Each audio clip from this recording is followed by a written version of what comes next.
Welcome to the global seminar of the Global Columbia Collaboratory.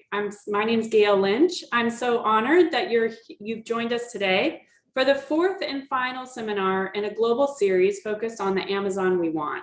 It invites experts to step into the collaboratory to discuss critical issues related to land use. My name is Gail Lynch. I'm so honored that you've joined us today in a global series focused on the Amazon we want. It invites experts to step into the collaboratory to discuss critical issues. I'm getting some feedback. Or others, Isabella, are you hearing that? Okay. Gail, if you can, I think there's a YouTube tab open. Oh, I'm so excited to okay. see the world together. Huh. Let me try again. Okay, Yes, so now, before we begin this important discussion, and especially for those of you joining us for the first time today, I want to provide a bit of background about the Global Columbia Collaboratory. Columbia University Center for Undergraduate Global Engagement, in partnership with the Columbia Global Centers and Columbia World Projects, launched the Collaboratory in May of 2020 as a virtual exchange initiative to support students around the world. The Collaboratory brings students, thought leaders, and educators together, promotes cross-cultural communication, and enhances skills and global competence to allow students to reflect, ideate, and collaborate to empower them to make a difference in the world. Students have participated from over 36 countries from around the world and are drawn from all three undergraduate schools at Columbia University, as well as visiting institutions. This summer, we have 48 students from 16 countries representing 10 universities in the Amazon We Want Collaboratory. They're tuning in this morning from across all sorts of countries, including New York, Mumbai, Bogota, Tel Aviv, Hamburg, just to name a few. Our students have submitted questions for our panelists, and I encourage our global audience to submit questions as well through the Q&A button at the bottom of the screen. Again, I want to welcome everyone to this Global Columbia Collaboratory Seminar, and I want to especially thank all our partners and our esteemed panelists. We're so pleased to be working directly with Columbia Global Centers in Rio, the Sustainable Development Solutions Network, and the Science Panel of the Amazon. Without further ado, I want to introduce Lauren Barreto, our moderator for today. Thank you. Thank you so much, Gail. It's wonderful to be with you all today, and welcome again on behalf of the Science Panel for the Amazon to our Columbia Collaboratory students, as well as any of our global audience joining us just for this event. Many of you have probably been with us for the earlier sessions. This one is a little bit different. Here we're focusing on part 3 of the Amazon Assessment Report released in 2021, which is all about the solution space and finding sustainable pathways for the Amazon. So in prior editions, we covered some of the existing trends in the Amazon and the challenge it faces. And here we're focusing on real solutions to halt deforestation, promote an inclusive economy, and develop a vibrant bioeconomy. It is my great pleasure to introduce our wonderful speakers. We have 4 fabulous people joining with us today to share some of the solutions that they've been working on. Alencar is Science Director at IPAM and has coordinated a research team dedicated to understanding the dynamics of fire and forest degradation and its relation to land use, climate change, and conservation. And she works in both the Amazon as well as the Cerrado and has 26 years of experience working with these ecosystems. Jos Barlow joins us. He's a professor of conservation science at Lancaster Center in the United Kingdom and contributes to 3 postgraduate courses in Brazil. He's been studying tropical forest biodiversity and the carbon balance for over 20 years. Luciana Villanova worked previously for Natura and Company for 25 years, where she led teams on research and development, scientific area network management, and technical business unit management and sustainability. And then Natalia Piland is an urban ecologist and interdisciplinary scientist with the Nature Conservancy. There, she studies the ways in which humans interact with nature and the way scientists interact with society. So we're going to hear from all of our illustrious panelists about some wonderful solutions. I'm going to keep a timer. I will warn our panelists to, I might interrupt you when you have about 2 minutes left, just so everybody the same page about that. And oh, I should have said this at the beginning before my introductions. Just a reminder, this is also available in Portuguese. There's interpretation at the bottom of your screen with the globe icon if you're looking for that. So without further ado, we're going to start with Dr. Ana Alencar. Over to you, please. I'm going to ask as well, I'm sorry, one more time to interrupt you before you begin. Our other panelists, feel free to turn off your camera until it's your turn to speak, and we'll all reconnect for that discussion. Thank you, Lauren. Thank you for having us here. For us, it's a pleasure to share with you the work that we did with amazing scientists from the science panel for the Amazon. What I brought to share with you today is the chapter, what is in the chapter 25 of the report, SPA report, which brings Pan-Amazon Sustainable Development Vision that we called the Living Amazon. So this chapter was done based on a series of workshops and recommendations from the entire panel for the science of the Amazon that were put together by this team of great women and scientists. So before we starting to talk about the vision that we built for the Amazon, I think it's interesting, is very important to set what is the Amazon for us. I mean, the Amazon is this amazing entity of the planet. 10% of the biomass of the planet biomass is there. Important fresh water, lots of trees, and it's really vital for pumping and recycling water for the atmosphere, and holding a major sink of carbon is there, and biodiversity. We have 22% of the tropical vascular plant, and several different groups are very rich in biodiversity. And also, in terms of social and cultural, it's very diverse. Even though most of the population is in urban centers of the Amazon, but we have an amazing hundreds of groups and different groups and languages of indigenous peoples that live in the region. We are talking today about an Amazon that is 83% of native vegetation and forest, standing forest. So is conserved, but when you look at the recent past of the Amazon, the rate in which this forest has been lost is amazing. I mean, Brazil, for example, has important part of the Amazon, is the country that is losing more forests in the world. So we are very worried about the rates in which the Amazon has been impacted by human activities. And some vectors and some drivers to that are roads and dams, for example, or the infrastructure, mining, and those things lead us to, okay, what we want for the Amazon and how to build a vision that is, in fact, is integrated and can represent a system that is alive.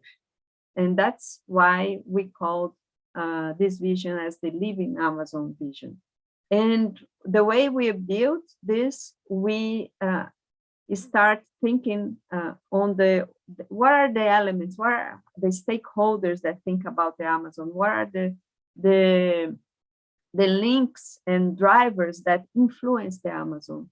So we think that there are global interconnections that relate with the Amazon. We live in a globalized world. The Amazon has also a history and trajectories and worldviews that are important to take us to the present, that takes us to the present and will take us to the future. And also the Amazon has social actors or stakeholders in a way that interact with this global interconnection and this history. And this is very important for us to understand. So if you want to think about this integrated vision of a living Amazon, we have to take that into account because the Amazon is not an isolated system. And to build that, to understand all this complexity of views, of hopes for the Amazon, we built a set of principles and values. And those were built together with the entire group of scientists of the panel. And we also look at the past and look at our present. And we see that the Amazon is currently at the edge. We have a dominance of unsustainable, extractive, and extensive-based economies. We have weak policies and implementations and institutions that implement these policies. We have weak governance and public participation in decision-making. And these interacts of natural resources. And what we have as an outcome is lots of inequality, violation of indigenous peoples and local community rights, illegality, conflicts, habitat loss, degradation, pollution, unsustainable production systems. And we have all of that leads to escalating greenhouse gas emissions that exacerbate climate change and these feedbacks, and how to actually jump or to change this trajectory to a living Amazon. Well, we believe that we do need to have a dominance of sustainable bioeconomy. We have to invest in conservation, restoration strategies, and those need to be broadly supported. Amazon peoples need to be empowered in terms of participating in decision making. We have to have strong governance and financial support that really buys in sustainability. So the outcomes of that would be diversified, sustainable, circular economies, and the diversification is very important element on that. We would have territorial rights guaranteed, zero deforestation, degradation, pollution, improve the people's well-being, and will help climate change mitigation and adaptation processes. So these are the, how can I say, everything in one figure of what our chapter talks about. And just to go a little bit fast in the Amazon worldviews, we have everything that people thought about the Amazon since people arrived in the region. So, and now we are going more towards this understanding of the importance of to think about the Amazon as a living system, as an integrated system when everything matters. And for that, I think it's important to understand all these interactions between actors. So there are organizations such as government, civil society, academy. There are the people that live in the Amazon. They think about, they have different wishes on what they want for the Amazon. And we also have external actors, and all of those people need to be engaged in promote the living Amazon. So in terms of principles and values, we believe that the Amazon is a unique and complex geodiversity, holds a unique and complex geodiversity system and needs to be, that's why only for that it needs to be conserved. It's important for regulatory ecosystem function, hold a diversity of interconnected livelihood strategies, diverse worldviews, values, institutions, and governance systems that it has a value on that. holds high levels of cultural and linguistic diversity. And the one big thing is that the IPLCs, which are indigenous people and local communities, territorial rights, when recognized, really reduce conflict and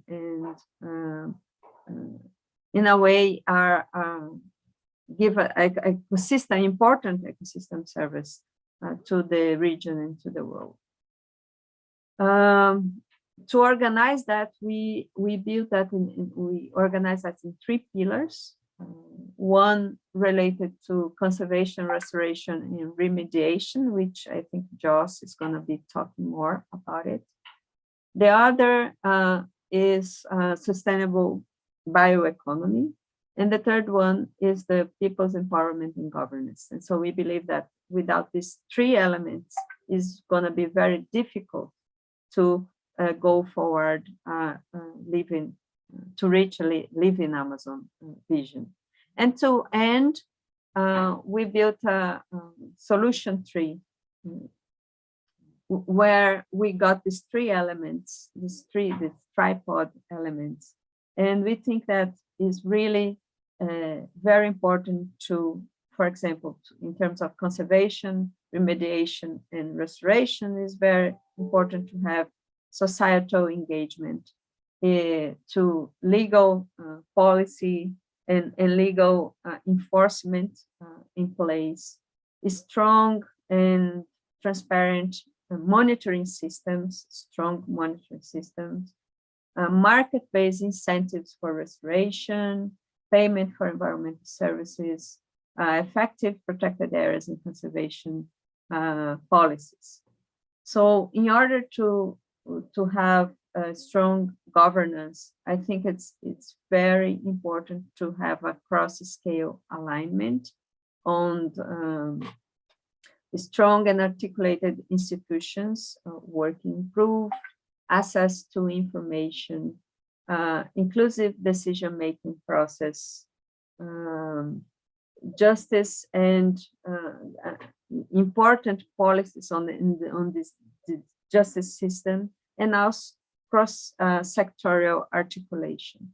And this means also among countries.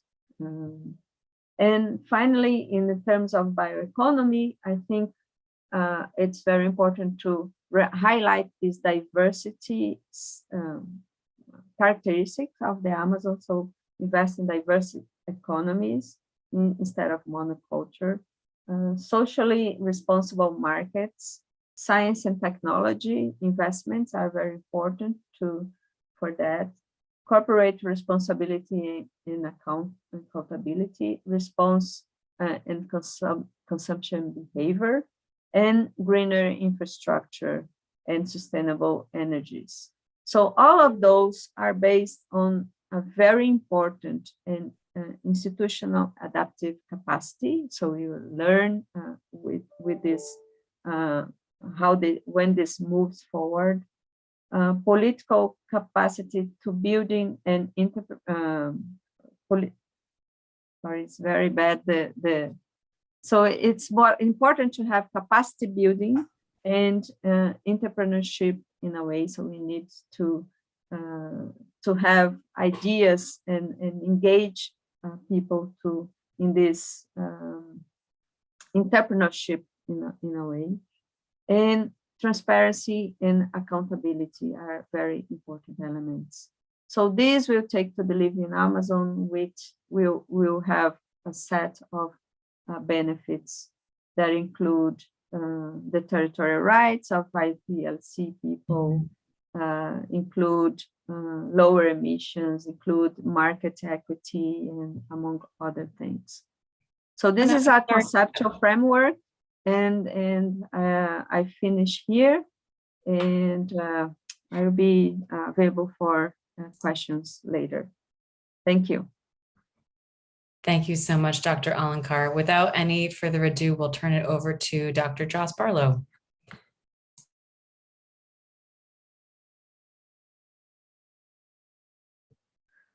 Share my screen. while you get your screen share up, I'll remind people to use the Q&A section at the bottom if they want to send a question. We'll be taking all of them for all the panelists at the end after all the presentations. Okay, great. Can you see that? Yes, looks great. Perfect. So, as Annie said, it's a real pleasure to be here to be talking about, I guess, what we all kind of our lockdown project over 2 years, really, which is producing the scientific panel report. And thanks also to the many people here that contributed to working group 10 on conservation and restoration. So when you look at the Amazon as a whole, you might not think it's a priority for conservation and restoration measures. It's got a very large percentage of old growth forest cover compared to many other ecosystems. It has an extensive network of protected areas. And from the aquatic perspective, many of the rivers are still free flowing, at least compared to other parts of the world. However, when you go looking in a bit more detail, you see that actually is an urgent need for action. So disturbance put on top of forest cover loss means that some species are now critically endangered. That means they're basically on their last few individuals. Some populations are down to 100 individuals, for example, species in the Eastern Amazon. Despite having 60 to 70% forest cover in this region, the amount of available habitat which is undisturbed where these species actually use is probably less than 5%. Protected areas also being downgraded, downsized and degazetted, and also the fourth B, disturbed by human actions. And there's also an increase in pressure on aquatic systems through the planning of new dams and the implementation of new dams, mining, etc. So that's set within a context where a tipping point is possible. And scientific research over the last 2 decades has gone from models predicting a dramatic decline in Amazon forest cover, just based on climatic change on its own, which were criticized, but more recently, we've been aware of the role of climate change, deforestation and fire, how they can act together to reduce forest cover across the Amazon in fairly short timescales across this century. And even observations are now affirming that this could be happening in parts of the Amazon with really high levels of temperature rises of 2.5 degrees in some parts of the Amazon and reductions in dry season rainfall of 34 degrees. These are major changes to be happening on decadal timescales. So what can we do about it? It's challenging, and chapter 27 tried to look at this by evaluating the conservation measures that could try and make a difference. There are so many different actions, so many different threats that it's impossible to go into them all now, but really the main messages are there's no simple or single solution to solve the Amazon's socio-environmental problems. It requires many different measures at many different scales. When we're focusing on conservation in terms of the problem, but the solution must go way beyond that traditional remit of conservation, such as protected areas. We need to think about the Amazon system as a whole, as Annie Alencar has just presented. We can also learn from actions that have been effective though in the past, thinking of ways we can improve monitoring, enforcement, cooperation, investment and planning. But these actions within the Amazon itself must be accompanied by changes in non-Amazonian countries and regions to limit climate change itself, because they're the greatest polluting countries, but also avoid exporting the many environmental harms which range from legal goods that we're all familiar with, such as timber and soys, etc., to illegal products which are destabilizing the very fabric of Amazonia's governance, as we saw recently with the tragic assassinations of Dom and Bruno. Chapter 28 tried to summarize some of the restoration options for the Amazon.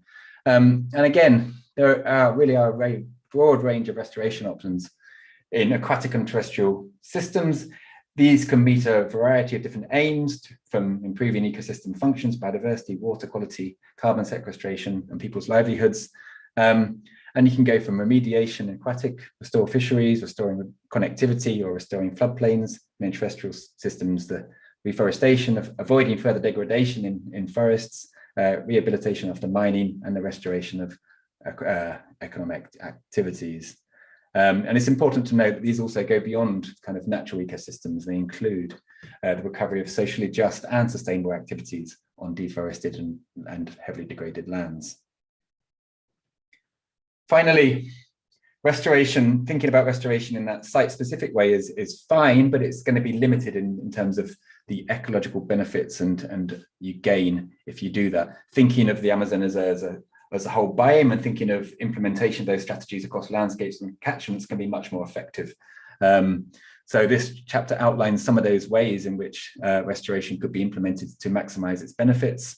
But it also emphasized a really key point here, which is the high cost and uncertain success of restoration means it really is only a last resort. We shouldn't be too optimistic about restoration as a strategy while we have major high rates of deforestation, disturbance in Romanian forests, etc., which swamp any of the benefits of restoration. So that's the that was the aim of the 3 chapters. I think from my perspective, there are 4 overarching lessons from having done this. It's very much more of a personal perspective here. And the first one is we need to think beyond the dominant paradigms. So often when you read about the solution to Amazonia's problems, it's a picture of people with seedlings, and tree planting is one of those measures which people can get excited about. They can count how many trees they've planted, etc. But again, this is a drop in the ocean, really. In many cases, it's not unimportant. In some situations, it could be really important, but it's a drop in the ocean compared to some of the environmental threats. So all of the secondary forests in the Amazon to date, including not those that are just planted, all those ones that are naturally regenerating, probably sequestered less than 9% of the total emissions from deforestation. So even though they're quite extensive today, covering 20% of the deforested lands, it's a small percentage. And then we ignore disturbance at our peril to some extent, because just a single El Nino event in 2015-16, just 1% of the Amazon, a small region, that killed 2.5 billion trees. And that's a lot of tree planting to try and make up that difference. We really need to learn from successes and failures and remember those. So we know that Brazil was successful at reducing deforestation in the past, and we know what measures were implemented at that time. We know that supporting indigenous peoples to have full access to their rights will reduce deforestation, even if their lands are already demarcated. And we also need to learn from some failures. So I like this paper because it reviews market-based initiatives in the Amazon, and it shows that actually many of them don't work, and that they can even be counterproductive where they degrade existing social cohesion. So if they're not implemented right. Solutions also need to be integrated across ecosystems and frontiers. So we need integrated approach. We can't just think about individual regions. And so if we do that, for example, one example is if you integrate terrestrial and freshwater planning in terms of protected areas, you can have enormous benefits, up to 600% benefits for the freshwater biota, for tiny losses of your conservation importance for the terrestrial biota. So you can incorporate Amazonia's wonderful freshwater biota in protected areas with relative ease if we want to. Supporting climatic integrity needs to be thought about at scale. We need to understand what are the large-scale measures that we can undertake in the arc of deforestation to maintain the water transport through the atmosphere and avoid the tipping points.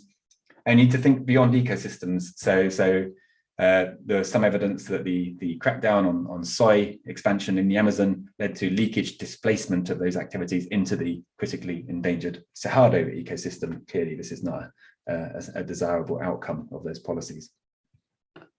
And finally, I think the key message we need here is the need to that although the science can inform what can be done and the needs, etc., implementation really does remain one of the greatest challenges. So just as one example from restoration here, the greatest opportunities for restoration undoubtedly lie in the most deforested regions where forest cover is very low and much of the land is unproductive because it's been deforested for a long time. Yet in these regions, forest cover hasn't increased at all over the last 20 years. This is analysis we did and shows that actually forest cover is stable. So how do you break that stability and increase forest cover in those regions? And that really is an implementation challenge. Okay, finally, I'll stop there, but thank you very much. And thank you again to all of the co-authors that supported this work.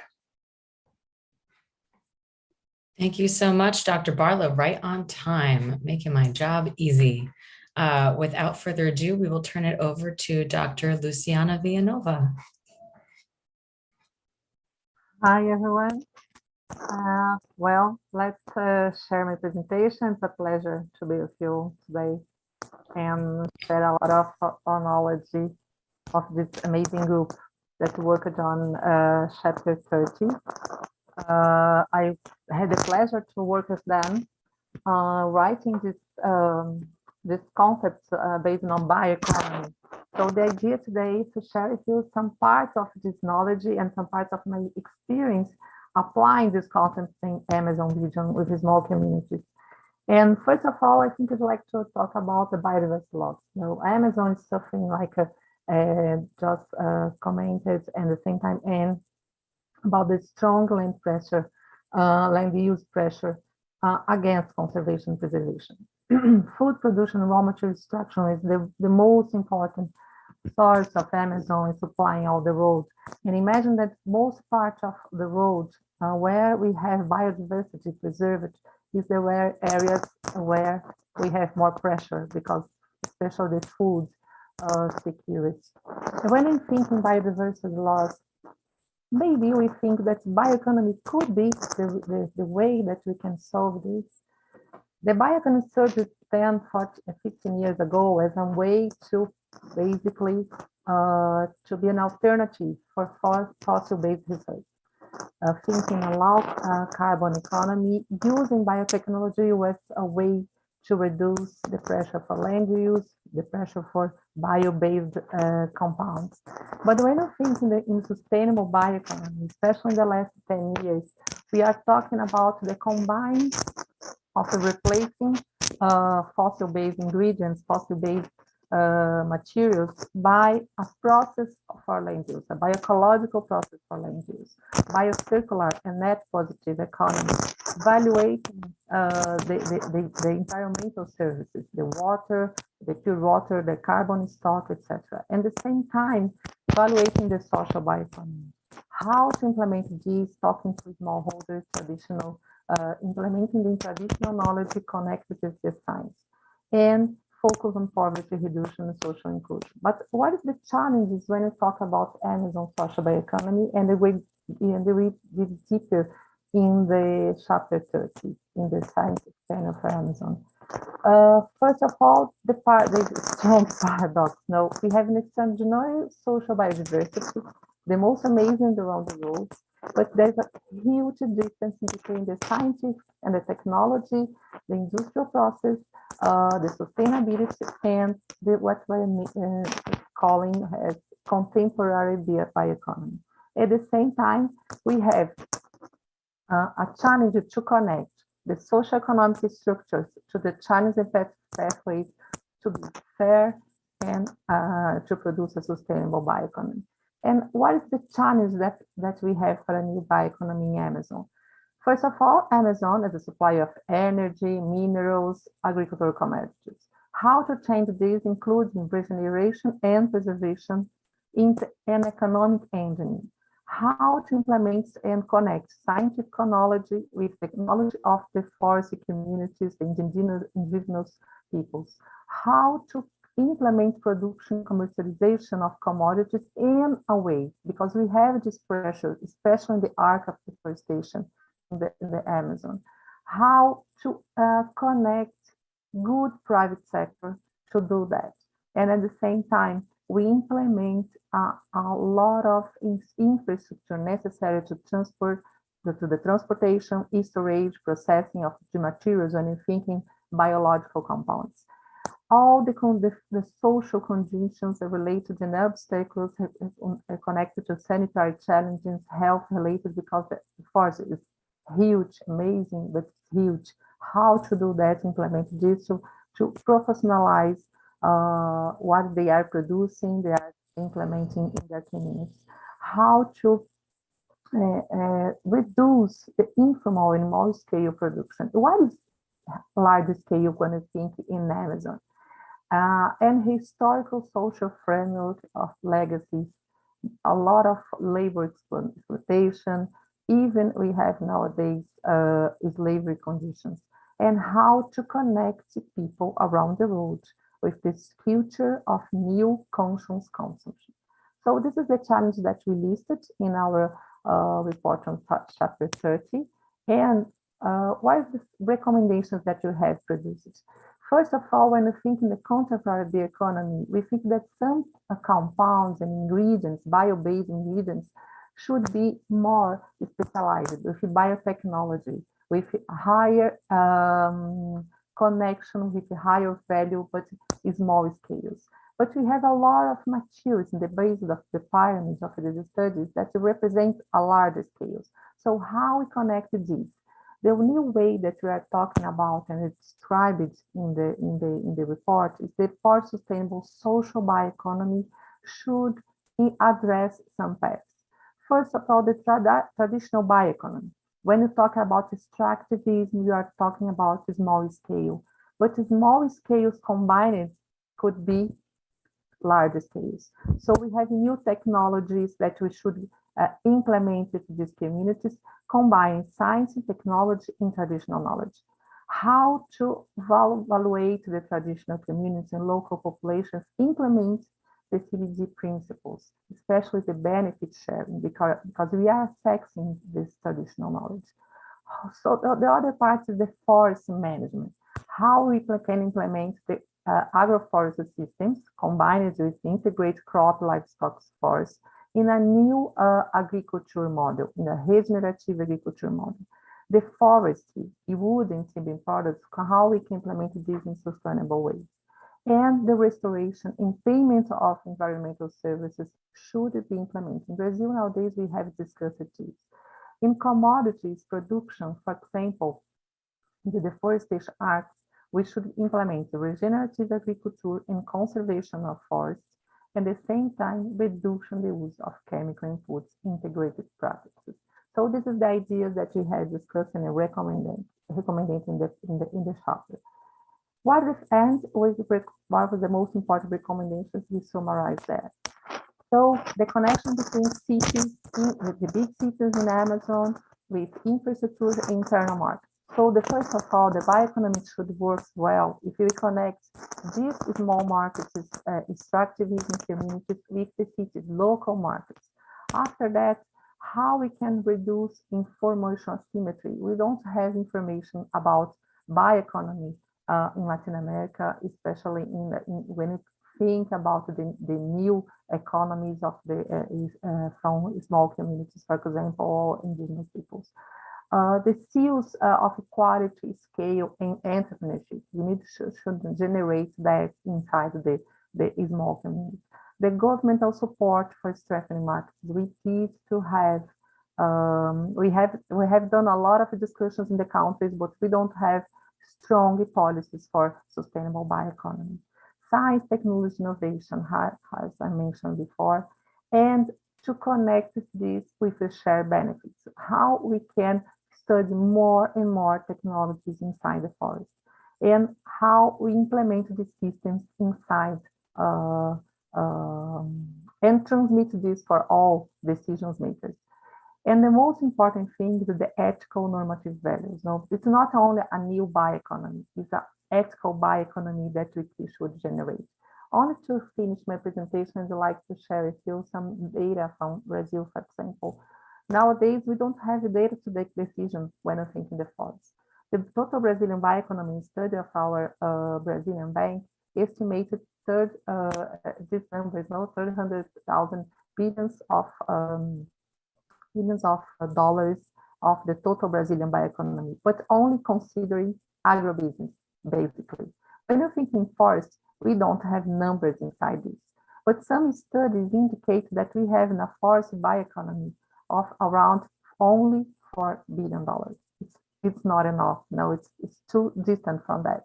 And when you think in Amazon, almost 50% of these numbers are from acai and Brazilian nuts, on that.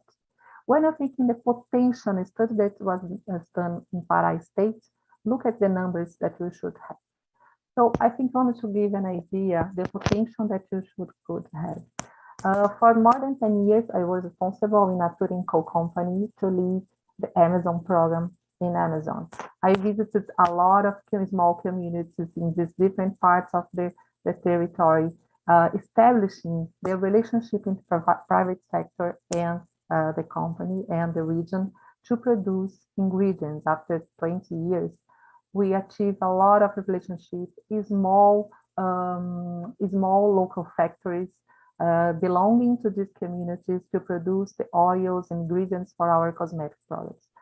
But Natura is only one company done that. We have some companies, Amazon, producing chocolates, producing food ingredients, but it's not enough. We should have a lot of more Naturas inside that, producing more disconnection with more than 100 NGOs participating in this process, a lot of investors, a lot of banks. So this connection, this dialogue between government, local communities, and private sector is really important.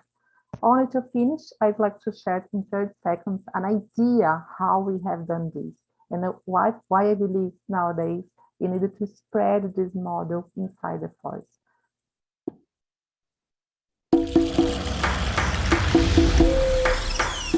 Tudo que eu aprendi com a minha mãe, artesanal, hoje eu aplico aqui no trabalho da microusina.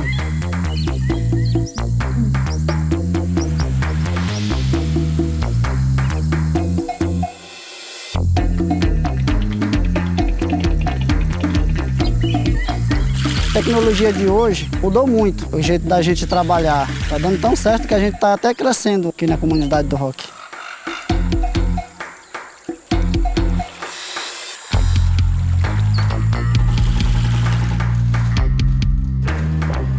A gente não imagina que dentro da floresta tem inovação, né?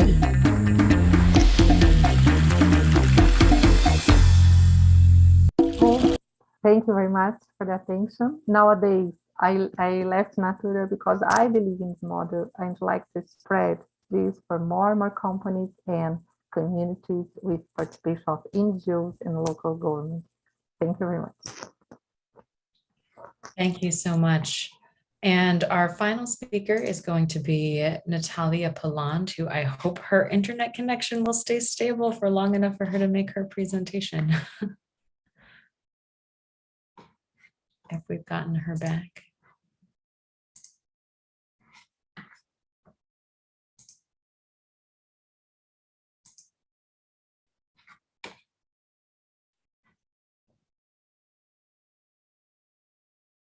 Oh, it looks like she got disconnected one more time. I know her internet's been giving her some trouble. Well, let's see if she can get reconnected. And in the meantime, maybe we will start with a question. Gail, would you like to introduce our student questioner? And maybe we'll start with our first question while we try to see if we can get Natalia back. Sure. So Isabella, if you could bring on Victoire to the, great. Victoire is one of our collaboratory students, and she has a question for our panelists. And go ahead and come on camera, Victoire, and ask your question. I think I'm not invited yet to be on camera. Okay. Go ahead and ask. Your audio is sounding really good right now. Cool. So should I just speak without the camera on? Let's see, Isabella, is it possible to turn Victoire's camera? Just a second, let me see here. Okay, thank you. Okay, I think now you're able to allow the camera on. Wonderful. Yes. So hello everyone, and thank you for all your informative talk. So I was particularly interested in how like communities were fighting like for the autonomy of their educational system. This is something that I read like in the chapter 32. So one of the questions that arose for me was the desire of the autonomy of the educational system, and I was wondering if it was more like, you know, like for example, like today, like women, they are fighting like for the abortion right, like in the US. And I was wondering if it was more like something like that, or something like they wanted like abortion right for all the world. And so like which was their standing, if like it was like independently, I want my community to have its own educational system, or it's like we are fighting like more broadly for all educational system to be depending on the community culture. Like another example that I found like today, like I'm in this nuclear study program, and the speaker this morning was talking about like how like between like nuclear web, the two testing sites of French. So like in Algeria and French Polynesia, the way like they were solving the issue was like either like from like Algeria to France or French Polynesia to France, but that there was no discussion between Algeria and French Polynesia. So in the same way, like on those educational system, I was wondering if like there was like a philosophical standpoint to this movement, like for example like communism, if like with a kind of idea behind that was like moved through the example of community in the Amazon.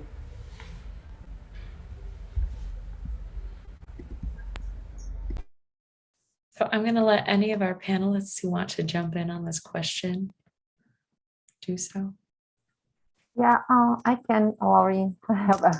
Sorry, Victoria, but fail a little for me, but I think I could understand. I have an experience of small communities inside the Amazon with this model of education. I think the first of all is to respect the way of what they want, how we integrate this process of the relationship that they have with the forest, with the nature, and introduce this in the traditional education. I don't believe in the traditional model. Okay, for example, we only transmit our way of learn and teach direct from them. I think it's a combination. I live in practice the rural schools. And for a long time, for more than 10 years, Natalia and I lead a project to help them to implement the rural schools. The rural schools is a model that respect the way that they live, and at the same time implement the curriculum, some issues and some knowledges that traditionally we don't learn. And it was amazing because we can combine this traditional knowledge, this traditional relationship with the forest, the way that they live inside the curriculum. So for me, it should be the way that we can implement it then. At the same time, the youngers have a lot of curiosity about new knowledges because all the youngest in Amazon nowadays are connected by internet. The internet is bad, really bad inside the internet. It's terrible. It's a lot of expensive for them. But when they have the opportunity, they have the curiosity to learn more. What the other youngers are learning and around the world. So I think this should be the most combination, no, both of this knowledge. If I help, okay, if I could answer your question. Thank you. Yeah. Does anybody else have anything to add?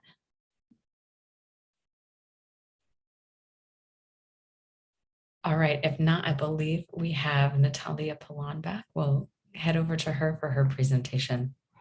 Thank you. Thanks, y'all, and thank you for your patience with, unstable internet. So I wanted to do something a little bit different. Instead of focusing on one chapter, I really wanted to give kind of a high-level overview of the last 4 chapters in the science panel for the Amazon report. And this is because these 4 chapters were kind of created in parallel as part of the working group 12, which is Power of Amazon Peoples. And thank you for inviting me. Thank you for being here, and really excited to have the other panelists and continue through the questions. What I will be talking about, I did as a postdoc at Florida International University and as a scientist at Wildlife Conservation Society. So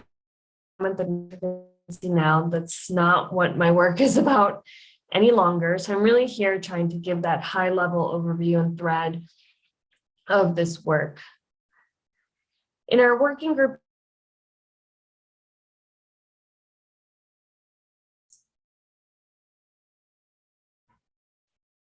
Natalia, I hope you can hear me. I'm sorry to interrupt, but I think your connection is maybe not so strong, and maybe we want to turn off your video. Oh, I think we just lost her completely again.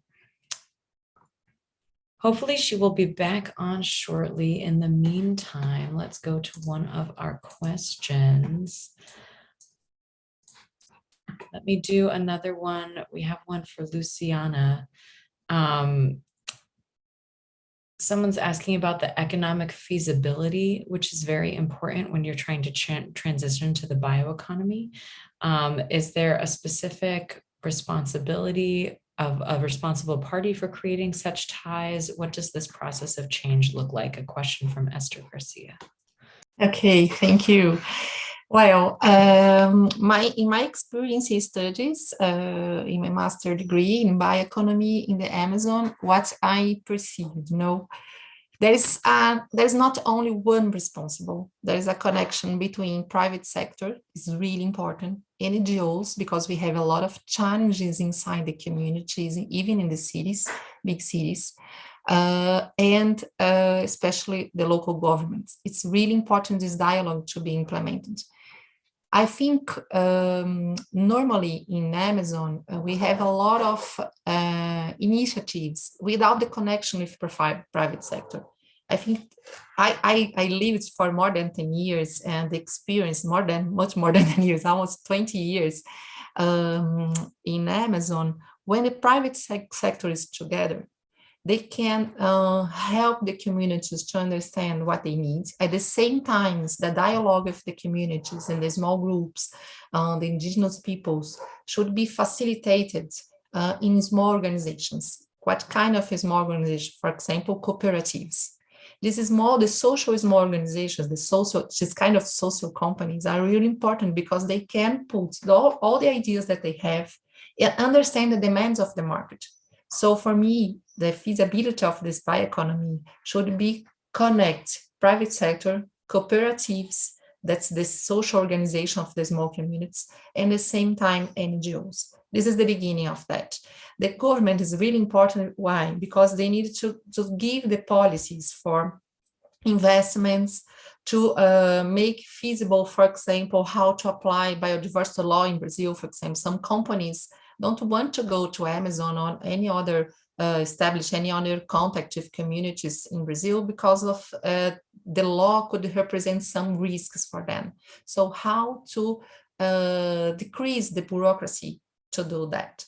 And especially, I think another important an important layer in this dialogue is to implement in the local territories this mind that you don't have in Amazon. Even in Brazil, you have a lot, not so much in Latin America also. So we have some small parts in Amazon, and is the thought of territory, how to establish the relationship with this land, if the vocation of this land.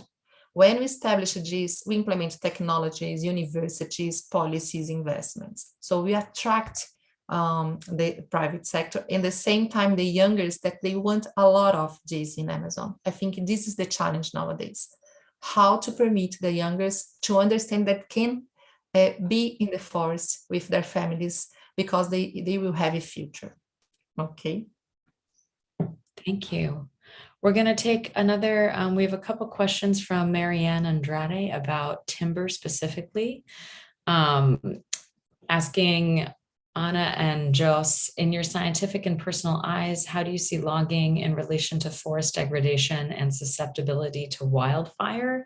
And then I think a related question, can we consider timber is suitable for the bioeconomy? There are wood species that are rarely used in the market that could replace wood under a lot of pressure.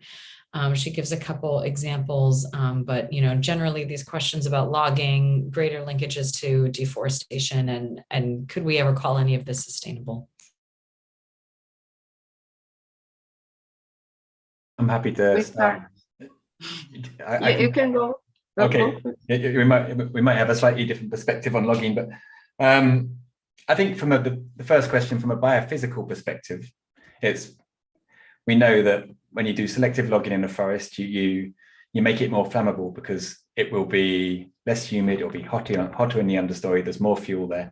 So from a biophysical perspective, log forests are definitely more flammable. So they do degrade forests and they do increase wildfires. What's less known is the extent to which management can overcome that. So if you have a logging concession on a 30-year cycle, will that management persist for 30 years that can prevent wildfires from occurring in that region? That's less known.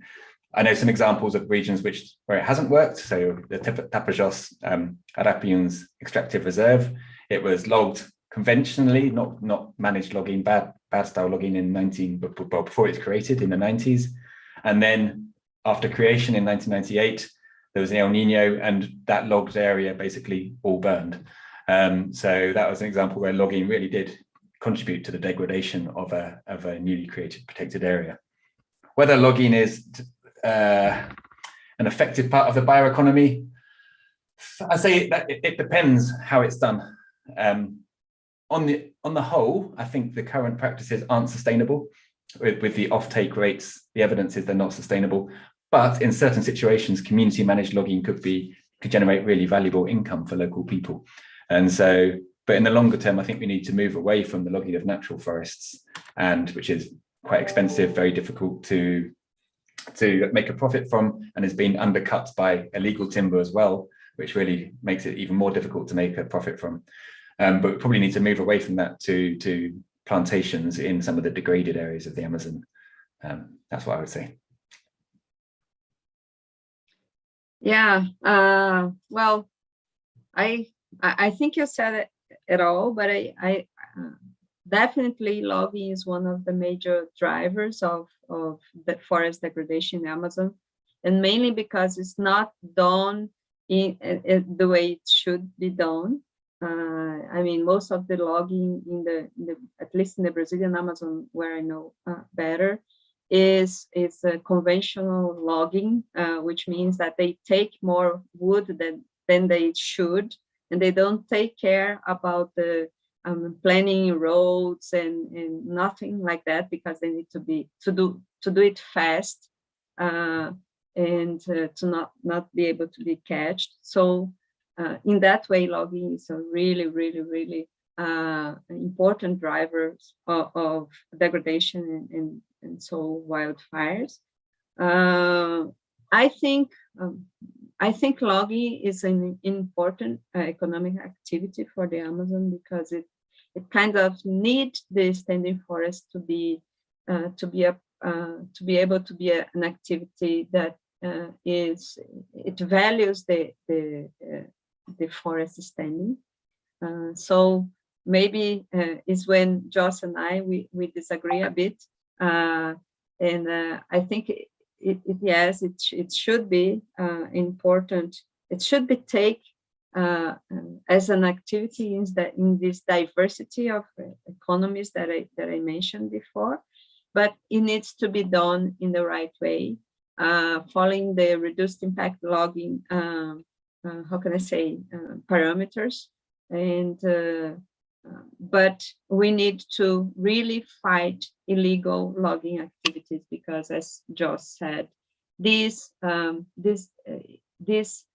ends up destimulating and also reducing the value of the wood for the ones that need to invest a lot of capital to do a good logging operation.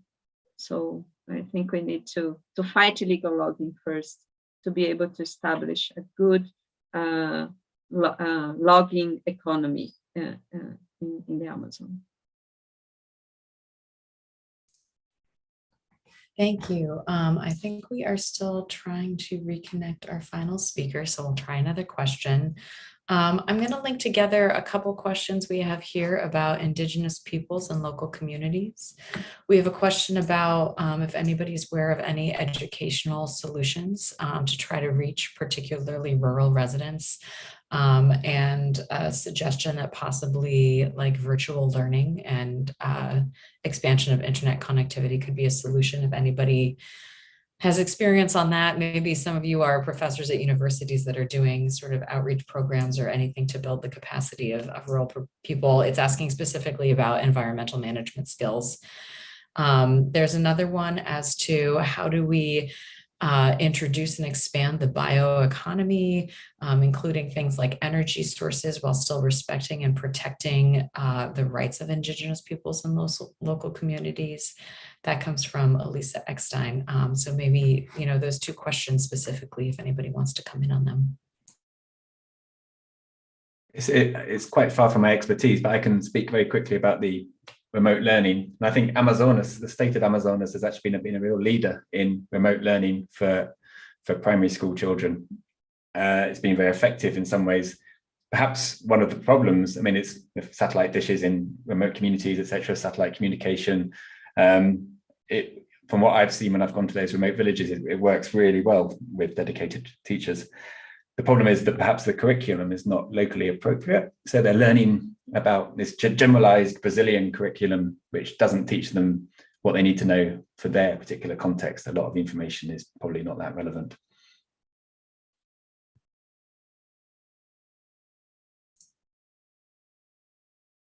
Yeah, hi. I think that is a question interesting about the indigenous peoples, about this connection. We have now this as a very bad situation, and for the last 20 years that I have tried to interact between the bioeconomic strategies, for example, in companies or in organizations with indigenous peoples. There's a lot of interest from them. There's some organizations in Brazil that has been established, that in Latin America also, in Colombia especially. And I think because of the critical situation, especially in Brazil, destroying basically all the rights that they have been trying to have for the last 20 years, I think the way to do that is, first of all, respecting how they want to implement this relationship. Because when I talk about indigenous peoples, we have so many different cultures, so many different ways of relationship of these different cultures, that so they have to establish this interest. I lived a lot of experiences. They access the company because they would like to supply the company with some ingredients. But there's some indigenous cultures, they only have the principles of extractivism. They don't want to produce anything. So this is the way that we think. Now, first of all, we need to respect the way that live, their interests. After that, I think the education, someone asked about the education, about this relationship that we have, that they have with conservation, how to implement this. I think the most important is to access this knowledge and transmit this knowledge for us. We need to answer with them. We need to we need to learn with them.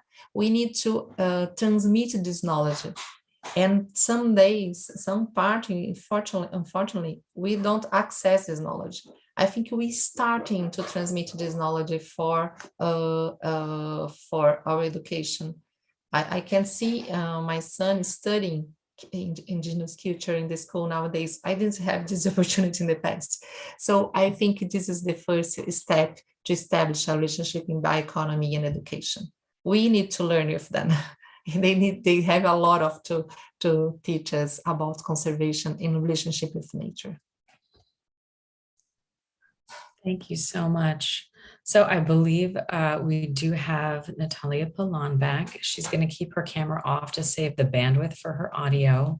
And someone from the organizing team is going to pull up her slides. So let's give this one more shot. Hopefully we can hear her presentation.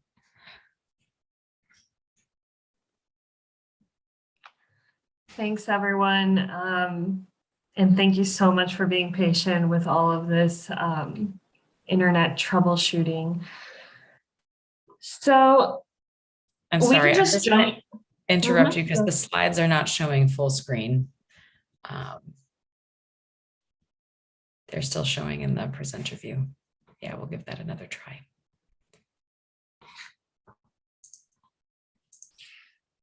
Yeah, and just I don't know how much I was actually able to communicate with y'all about sort of the objective of the short presentation from me at least, which is to give everyone a high level overview of the 4 chapters that make up the Working Group 12, which really focus on the power of Amazon peoples, and give y'all a little insight over some of the I guess framework behind it, and then how we did it, because as you will have noticed, there's a lot of different connections between the different chapters that have already been presented. So next slide.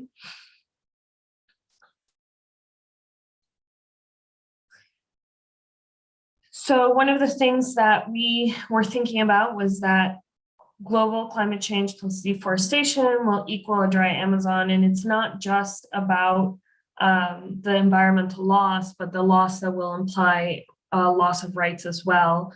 As Jos was talking earlier, Indigenous people manage successfully a lot of the land and biodiversity that supports the Amazon ecosystem. So securing the rights of folks that live in the Amazon will contribute to addressing these threats of deforestation and climate change. Next slide.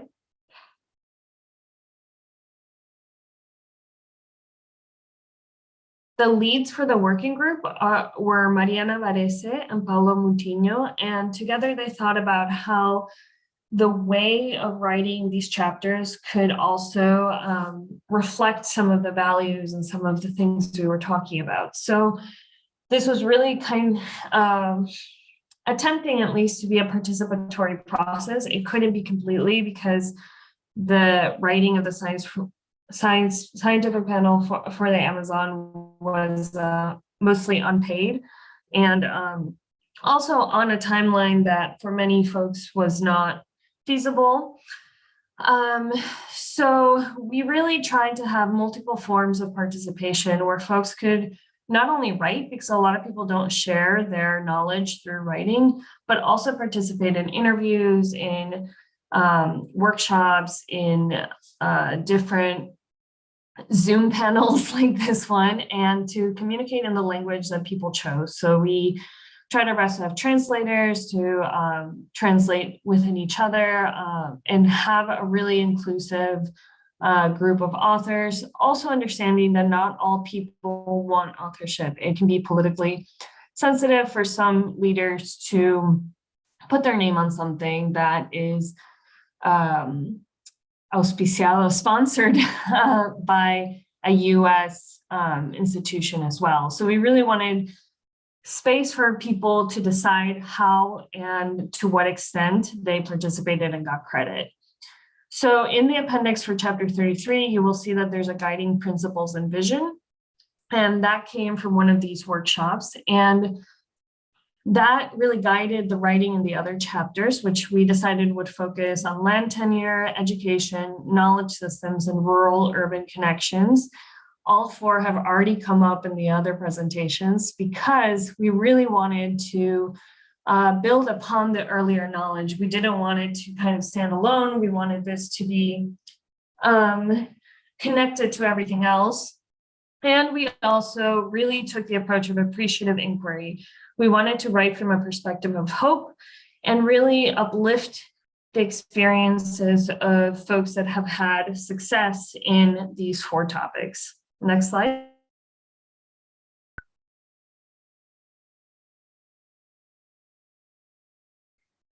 Chapter 31 really focused on land tenure, and we have already heard a little bit, particularly from Annie, about how important land tenure is, and there's a lot of unused rights and titling rights to land, which makes spaces more at risk for business expansion and changes in legislation. So one of the recommendations that came out of this chapter is creating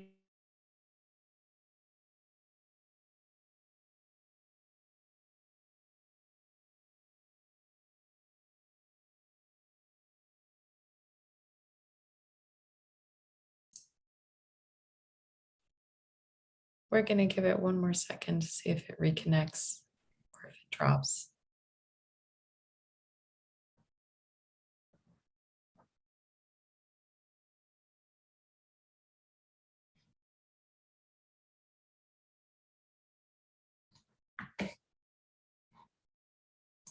Okay, well, this is very unfortunate.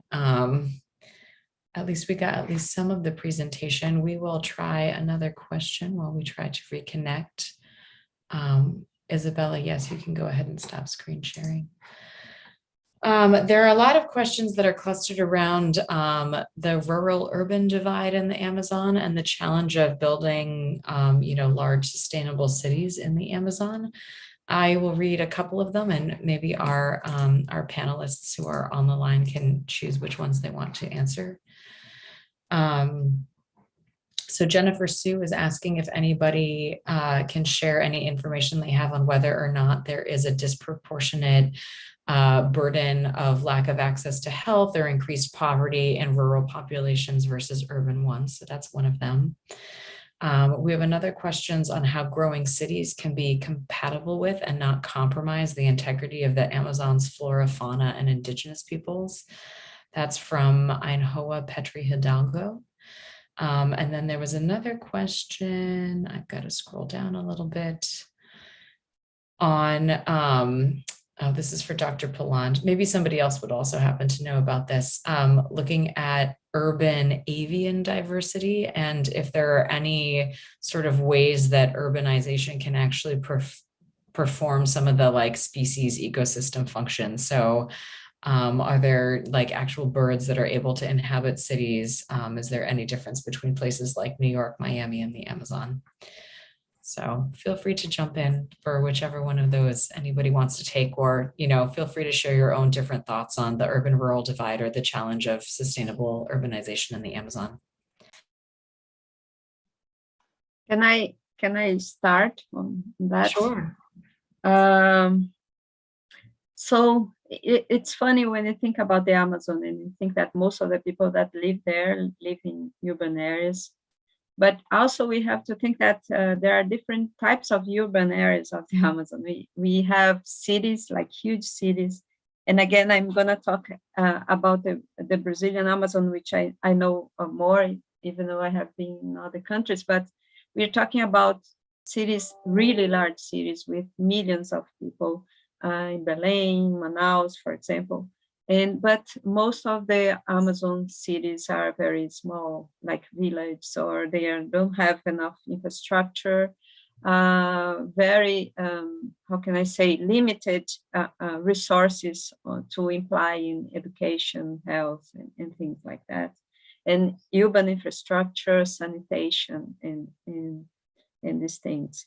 So, but having most of the people living in those areas, which are some type of urban, big cities or small cities, I think what is very important is to engage the urban centers with the rural areas in a more proper way, in terms of economy. So I'm from Belém, and I was born in this big city, and it's amazing how even though Belém is surrounded by green and large rivers and things like that, people feel disconnected with the Amazon in a way, and the problems that happen in the Amazon.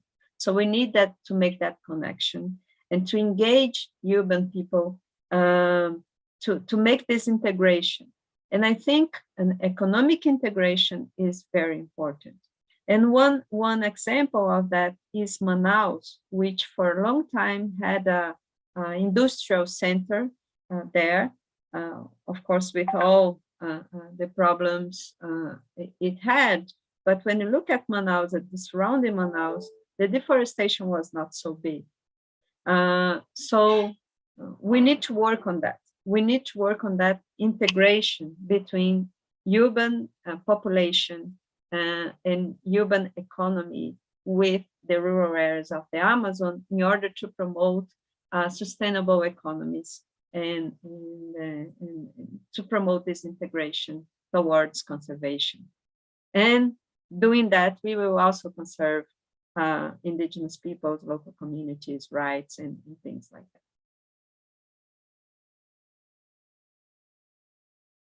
I can say a few things about the bird question. So just to add to Annie's there on the importance of the urban system, there was a study actually done in Belém looking at bird diversity over 2 years, and the people recorded 99 species within the city of Belém, which is it's impressive number of birds, 66 resident, 33 migrant species. But that's very taxonomically impoverished compared to the diversity that would have been there before a city was there. I mean, where you'd find 500 species of bird probably in the same survey. So it's a tiny subset of the original birds. There's some non-native species there, but it's still nonetheless important. And these birds actually do something in the city. The vultures, they eat things, they clean it up. The insectivores eat mosquitoes and other insects that transmit diseases. And there's also, of course, the importance of the connection to nature, of seeing native species. So urban people can actually feel connected by seeing maybe a toucan or aracari or one of these other species. So I think urban birds are important and should be encouraged even in these tropical cities, even though none of the species there are species of conservation concern. Yeah, I would like to add an answer about a question that a person from Brazil has done about the risk of you have nowadays that maintaining Amazon and the bioeconomy of Amazon in a state of extractivism without to implement technology and to convert to Brazil or to Latin America, to Colombia, all the countries, to Bolivia, etc. The technology is tough enough to reduce the dependence of these countries for foreign technologies. I think this is a huge risk, because nowadays what we have done, a lot of the patents and studies in universities, especially in Latin American universities, about amazing technologies based on the forest.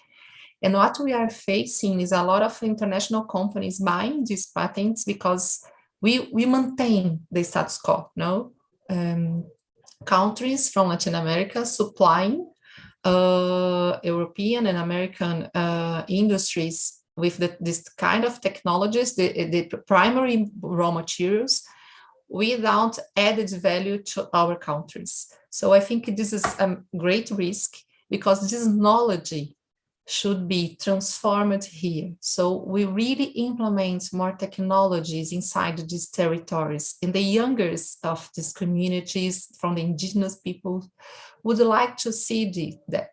When we compare, for example, the big cities, even in Brazil and in the southeast part of the country, with the big cities in the north part, we have a lot of difference in the indexes of human development. When you compare the big cities in Amazon with the small cities inside Amazon, the middle Amazon, we have a strong difference between these indexes. So we need to combine, as Jos said, I think it was really interesting when it mentioned the presentation, that we have another way, to think the epicenter of bioeconomy in the road. The knowledge is inside the forest with these people and with the genetic patrimony, how to combine that and to evaluate that and transfer technology for these countries in Latin America. So it's the amazing thing that we are facing for this new bioeconomy for the future, no? And someone asked what kind of events or policies we have involved on that. Me personally, I'm involved in 2 movements in Brazil that I think is really, really important. One of that is to discuss the bioeconomy policy and how to implement that in the Amazon, and another one and how to implement the local hubs of technologies in Amazon, contact this traditional knowledge with science technology, and implement these territories of bioeconomy. I think we need to think on that, because if we don't think on that, we'll maintain Amazon region in the more than 500 years that he's been exploring the primary primary raw materials without add value and maintain the value in the countries.